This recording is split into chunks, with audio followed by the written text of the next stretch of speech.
Aviso: os vídeos mostrados a seguir podem causar dor física ou comportamentos masturbatórios espontâneos. Assista sob sua conta e risco.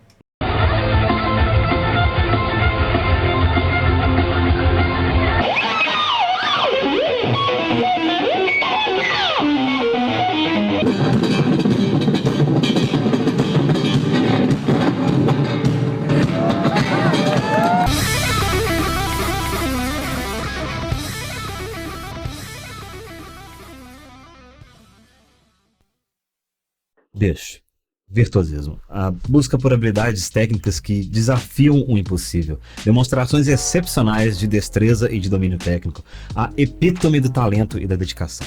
Assim, virtuosos sempre fizeram parte de alguma forma da história da música como um todo, assim, né? Não sei se sempre, mas enfim, seja uma performance impossível de uma composição do Paganini, uma demonstração absurda de extensão vocal do Pavarotti, uma banda tocando Giant Steps do John Coltrane, ou um solo extremamente técnico do Stevie Ray Vaughan, uma composição super complexa do Polyphia, enfim, a lista é imensa, né? Assim, eu poderia começar falando sobre a história do virtuosismo, né? A história dessa busca pelo melhor músico de todos os tempos e tal assim, mas honestamente eu não acho que tem ninguém interessado nisso aqui, né?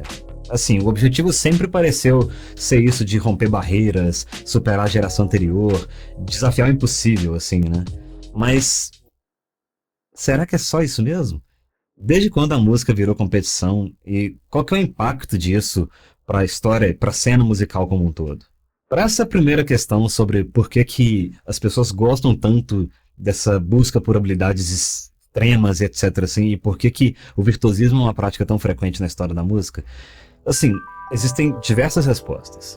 Por um lado, quem costuma curtir esse tipo de coisa provavelmente vai atribuir isso ao fato de que, tipicamente, essas performances virtuosas mais complexas tendem a ser mais difíceis de serem absorvidas do que outros tipos de performances mais simples, etc, assim, e que, por conta disso, se estimula o intelecto de alguma forma. Ou também o fato de que, ao provarem os limites da capacidade humana e etc, assim, os músicos meio que incentivam uma crença sobre meritocracia, de que o músico merece a atenção e o sucesso que recebeu porque trabalhou muito duro e se dedicou muito, praticou muito para conseguir essas habilidades.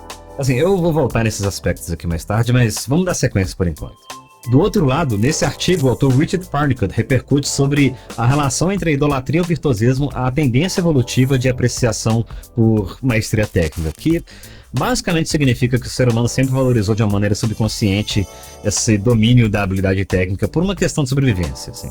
Assim, claro que isso é uma teoria mais profunda e tudo mais, assim, mas de certa forma isso implica que essa busca toda pelo melhor músico do mundo vem muito do prazer que o ser humano tem de ver até onde essas habilidades técnicas conseguem ir, de meio que romper barreiras e criar novas possibilidades sonoras e tudo mais, assim. Então, assim, nos tempos em que Ed Van Halen era considerado virtuoso, por exemplo, a apreciação pelo tipo de som que ele tirava vinha muito do fato de que ninguém tinha conseguido tirar esse som até então, ninguém pelo menos que o povo conhecesse, né?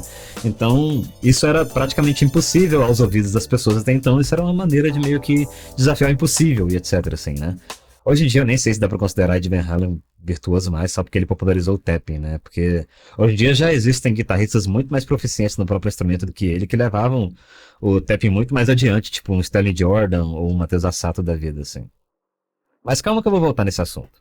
Enfim, já do ponto de vista do músico, treinar para ser o melhor de todos é uma maneira bem viável de se conseguir se destacar frente ao mar de outros músicos que existem por aí, né?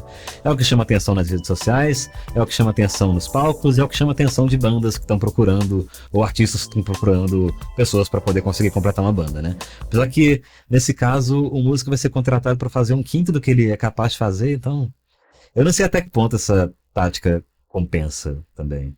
Mas tudo parece estar indo bem até então, né? Não falei nada demais até agora, né? Por que eu tô fazendo esse vídeo, então? Pra começar esse papo de intelecto, vocês já conseguem ver onde é que isso vai dar, né?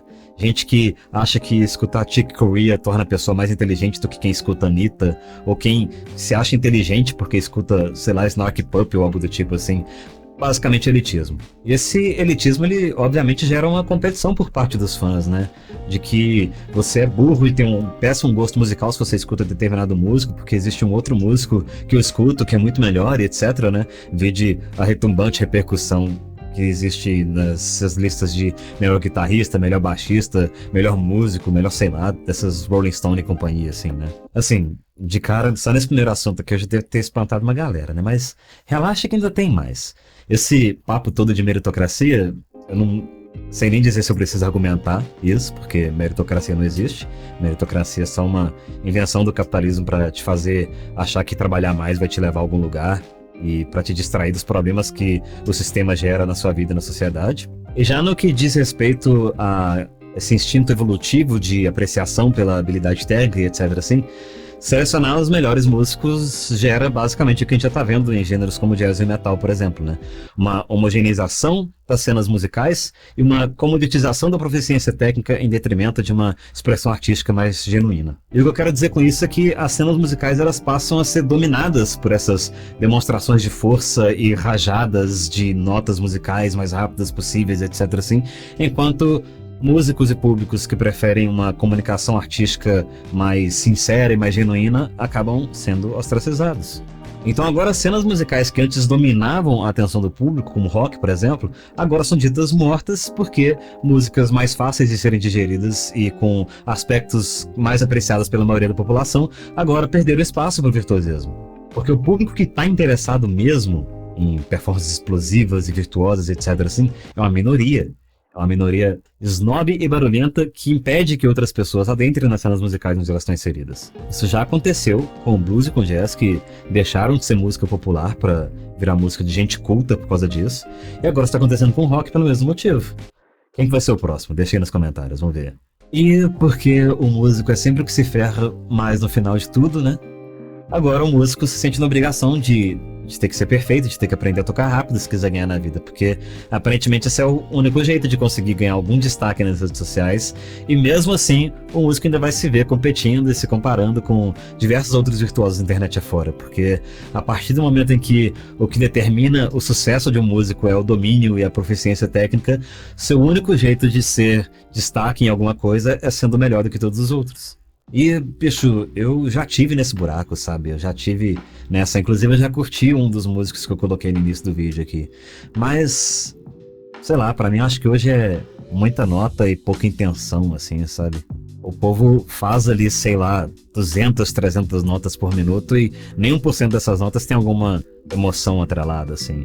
Hoje eu não vejo graça em quantas notas a pessoa conseguiu espremer num solo, assim. Eu vejo graça em quando esse solo consegue me fazer sentir a sensação que a música tá querendo carregar naquele ali, sabe? Seja feliz, seja triste, seja, sei lá, sabe? E é por isso que 90% desses músicos de TikTok, Instagram, YouTube, etc, assim, não me chamam a atenção mais, assim. Que, por um lado é bom, porque quando começa a aparecer muito desses músicos fritão e etc, assim, eu sei que chega de internet por agora. Pelo menos alguma coisa boa eu tinha que conseguir tirar dessa história toda. Além do mais, quem que dita o que torna um músico melhor do que o outro, assim, né? É velocidade? É uma habilidade até então desconhecida? É versatilidade, sei lá? Tipo, saco esse papo, né, de que a música tem que ser olhada com objetividade, como se cada melodia fosse uma equação, assim, sabe? E, gente, o objetivo desse vídeo aqui não é julgar quem escuta um músico virtuoso e etc, ou falar que você não pode escutar determinado tipo de música, nem nada do tipo, assim. O objetivo aqui é mostrar como que a motivação para isso existir, essa busca pelo melhor músico de todos os tempos, etc, tá afetando negativamente a cena musical como um todo. Assim, é culpa sua?